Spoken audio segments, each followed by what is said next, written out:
Agora nós vamos dar continuidade ao nosso estudo sobre o Windows 7, falando agora sobre, ainda claro, sobre a área de trabalho, só que falando sobre o conceito de ícones e atalhos. Então vamos verificar a ideia e o que cai em prova normalmente nas bancas em relação a ícones e atalhos. Acompanha comigo. Quando a gente imagina um determinado atalho aqui na área de trabalho do Windows, inclusive eu estou mostrando um aqui, é muito comum idealizar a ideia do conceito de atalho como um vínculo que aponta para um determinado destino, permitindo acesso mais rápido a esse destino. Essa é a ideia do conceito de atalho, um vínculo que aponta para um destino, permitindo acesso mais rápido a esse destino. Mas deixa eu fazer uma diferenciação, observando contigo a análise desse slide. Acompanha comigo.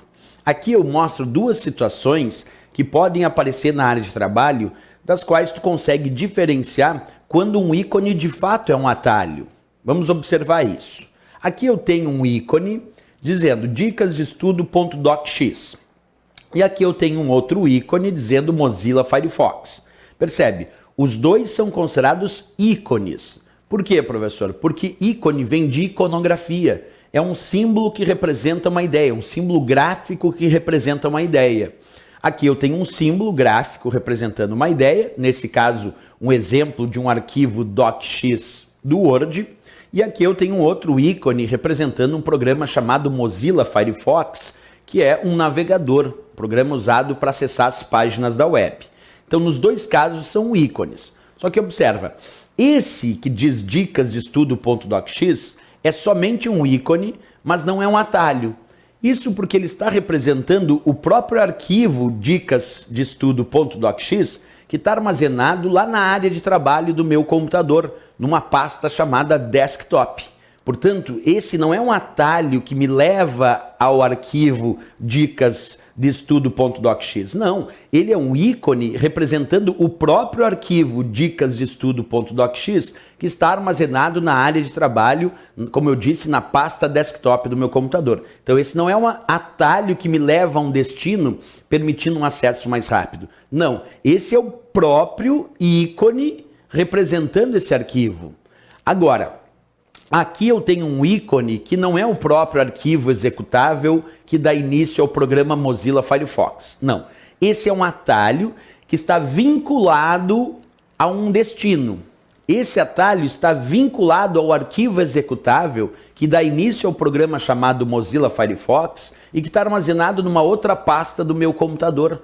Portanto, ele não é um simples ícone. Ele é um ícone porque tem um símbolo representando uma ideia. Mas ele é um atalho. E ele é um atalho porque ele é um vínculo que aponta para um determinado destino, permitindo um acesso mais rápido a esse destino. Nesse caso, ele é um atalho que está apontando para o arquivo executável do programa Mozilla Firefox, que é um programa navegador. Observa uma diferença visual. No ícone, que é um atalho, nós temos uma setinha. Observa aqui, ó, existe uma setinha que eu estou destacando para ti, e essa setinha indica que esse ícone é um atalho. Então existe uma diferença visual lá nos ícones e atalhos da área de trabalho do Windows que pode identificar de fato se aquele ícone é um atalho mesmo. E essa identificação visual, vou repetir, é essa setinha que aparece aqui no cantinho do atalho. Isso é o indicativo visual dizendo que esse ícone de fato é um atalho que aponta para um determinado destino, permitindo um acesso mais rápido a esse destino. Nesse caso aqui, eu não tenho a setinha indicativa. Então observa, esse é o ícone que representa o próprio arquivo que está armazenado lá na área de trabalho, na pasta desktop. Ele não é um atalho que me leva até o arquivo. Não, ele é o ícone que representa o próprio arquivo armazenado aqui. E aqui não é o próprio arquivo, aqui é um atalho, sendo um vínculo para um destino, que é o arquivo executável do Mozilla Firefox, que está armazenado em outro lugar. E a diferença visual, repetindo, é essa setinha. Pois bem.